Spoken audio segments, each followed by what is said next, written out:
Team come back from Christmas break than the one you left in Brooklyn? Oh, I think that, yeah, I think it was a great break. I mean, we really, I think we really benefited from the time. You know, it's unusual for us to have to wait this long. I mean, to play. We've played 2 games in how long? Almost a month. It seems like. So it's unusual that you have to wait this long to play, but I think the break did us a lot of good. Why? Just I think to get away from the travel and school, and it's been a long November, December when you think about it, and unfortunately, most times you coming back and playing the 29th, 30th, or whatever, playing at home, nice and easy. And here we're coming, don't play till the 3rd, and maybe in as tough a place as there is to play in the country, probably. So it did us good to get some rest before all that. You talked after the finals break about how you thought going into the Oklahoma game to take time to find your legs. What about this time? Do you feel like it's going to be the same? Or? Well, the difference is we've only had a couple days of practice since they've been back. The difference during exams was you're here on campus all that time without anything going on. So, I think we're in good shape. I think we're healthy for the most part, and I think we're good to go. Geno, do you ever evaluate your team in segments like you've just played one segment of the season, now the schedule starts, or do you have a different approach to it? Normally you look at the game, the schedule in phases of, the preseason, the regular season, and then the postseason. So that pretty much hasn't changed, but I think you can break it down even more if you want into road trips. You could say, okay, well,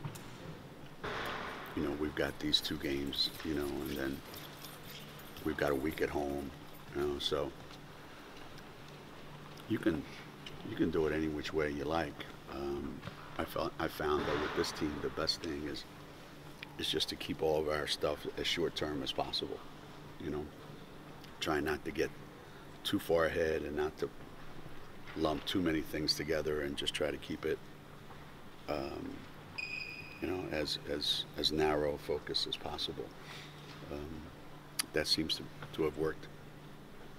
Talk about the challenge that Baylor presents for you guys.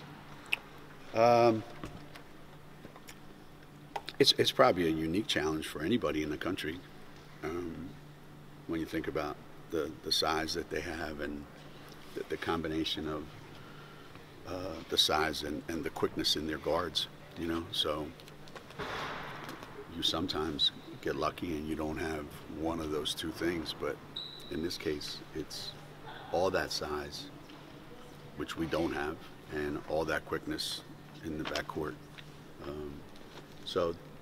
And they're home. I think it's a tough test, real tough test for us. How do you prepare for that size? Obviously, their bigs are a different level, but with so many teams not having forwards, you don't really go up against a lot of bigs. You really can't. I mean, as much as you think you might be able to, you really can't. I mean, there's very little way that you can simulate, how they play and how big they are and how physical they are. You just have to, go down and play the game and try to figure out different ways defensively that you can try to negate some of that. But there's really, other than what we normally do at practice with some of the guys that we have at practice, there's really no way to prepare. Is the advantage you have, like you had all last year, that Nafisa's a tough matchup too inside for bigs. You like to think that that's the trade-off, you know. You want to make it so that whatever difficulty we have trying to guard them, there's got to be a trade-off. That there's got to be a difficulty that they have in guarding us.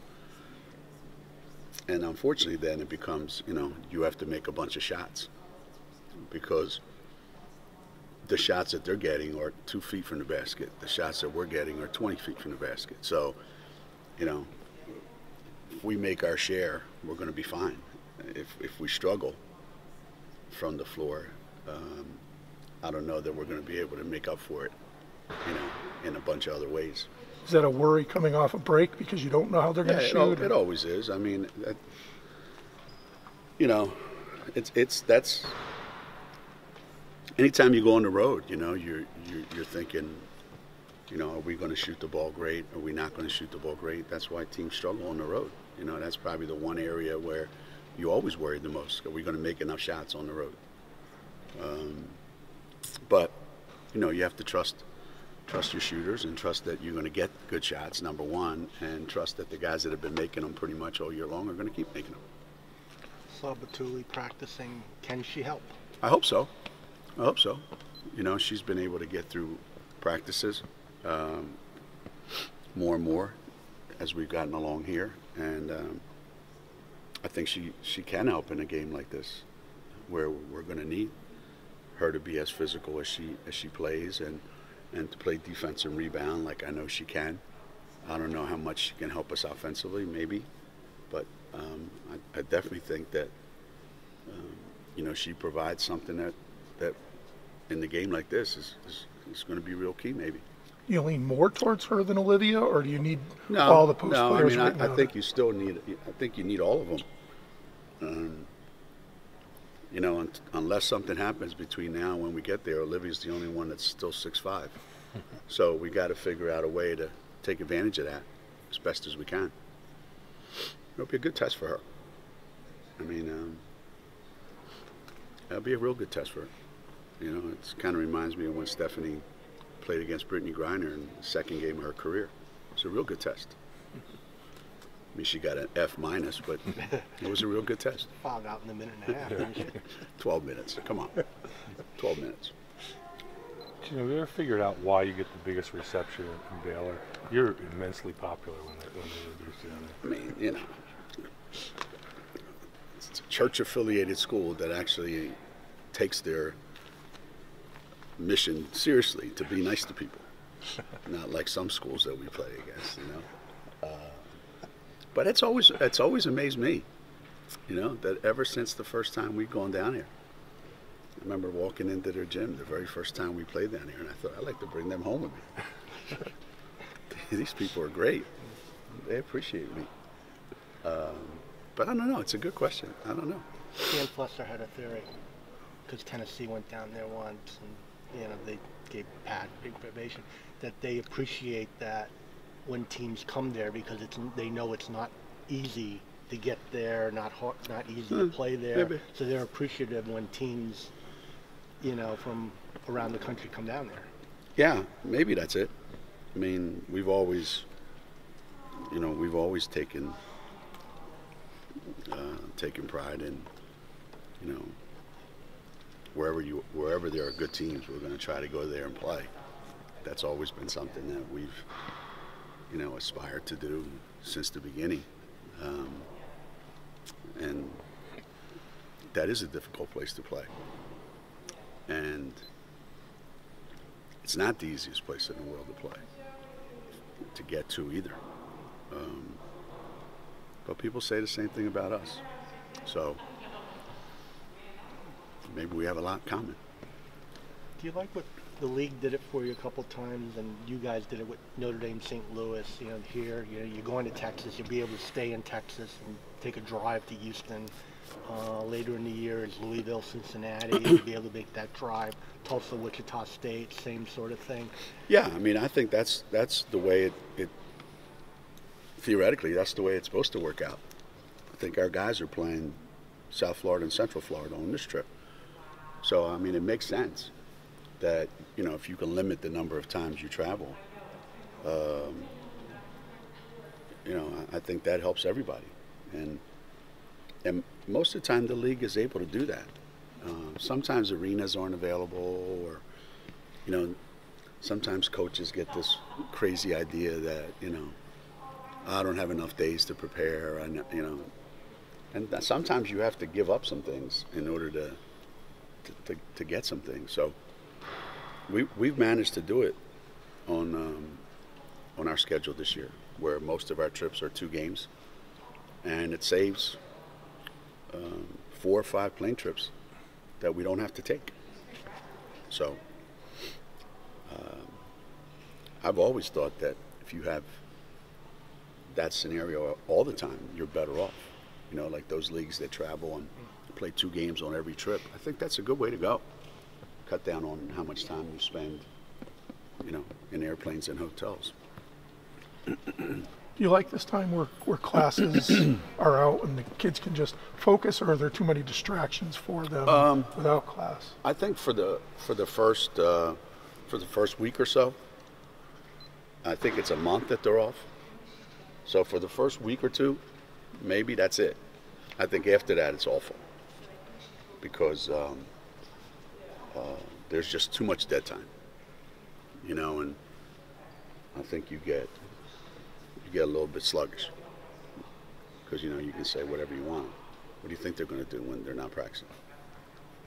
You can only eat so much, so they're going to eat and sleep.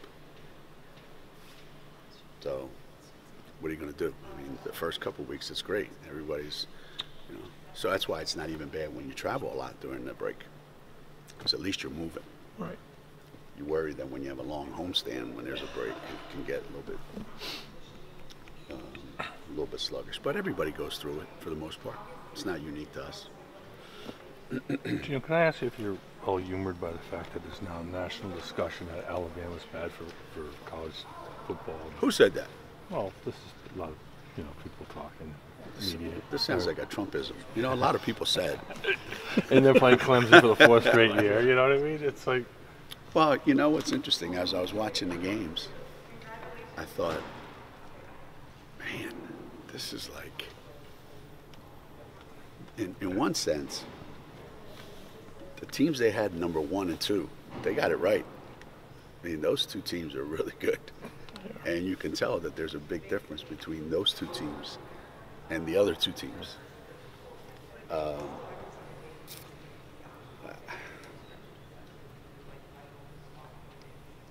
Alabama's just that good. And nobody talks about Clemson, though, being that good. You know, like, you've got 2 teams that they've just separated themselves from everybody else. And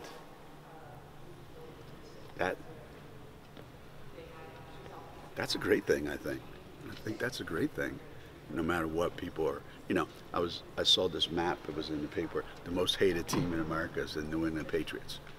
Why? Because they win all the time. So I think anytime somebody wins, like Alabama has won, you know, I just think that's natural. That's natural.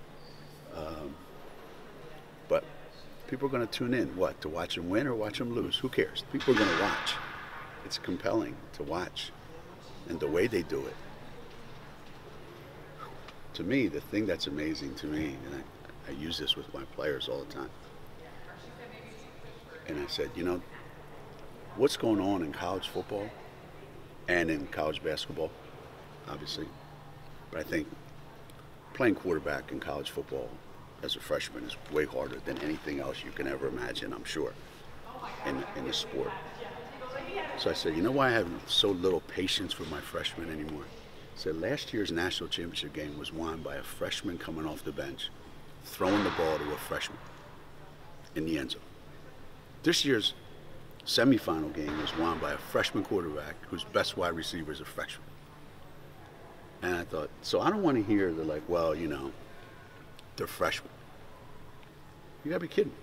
You got 2 kids each year doing things that you will go. To me, that's been the most fun watching college football for me, is watch these young kids that, you know, last year trying to get a ride to the prom. And now every cheerleader wants to go to the prom with them, you know? Like, you just go, it's unbelievable what these kids are doing. It's amazing. Have you met Saban? Do you know? No. I have not. Here's a podcast. But I love his interview, though. I always love his interview, especially when he's done. He's got that little. I can't believe I had to answer that question. You got any New Year's resolutions? I just talked to my team about that today. I said I don't believe in them because they last like what? How long? Like 3 days, or until you don't feel like it. So you're better off, I think, making resolutions like for today. Like today, I want to do this, or maybe even go like a week. Like this week, I want to do this, and I think that's more appropriate for us and for me personally. But I did tell him, I said, look, I had this wish list for Christmas, and I gave them all a rundown of what I wished that Santa would bring them all for Christmas. And I said, so I want to find out whether or not I was right or not. I said, my wish list was to be like more patient, more understanding, more obviously, you know, empathetic towards you guys, but I didn't get any of those things, so you guys are stuck. But Scallops from Stonington. Scallops from Stonington. Jesus, Mary and Joseph. What do you hope that Santa brought them then?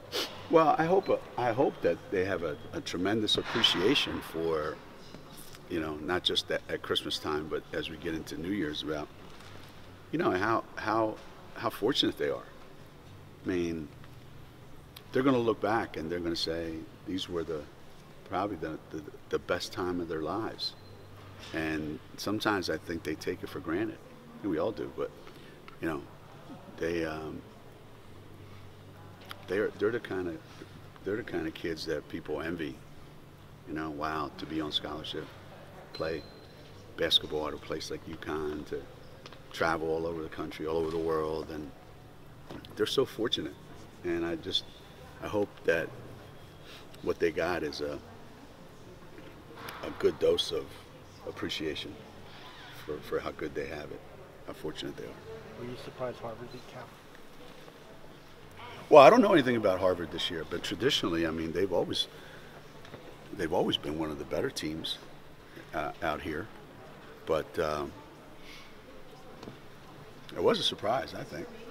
I was just thinking, coming off the game against you guys, and there's 11,000 people in the crowd, and they play well, and kids are making shots, and this and that, and whatever, and now they play Cal, and there's 2,000 in the stands, and Back to reality.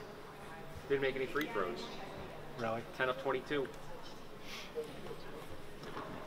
Hey, I'll do it. what are you going to do?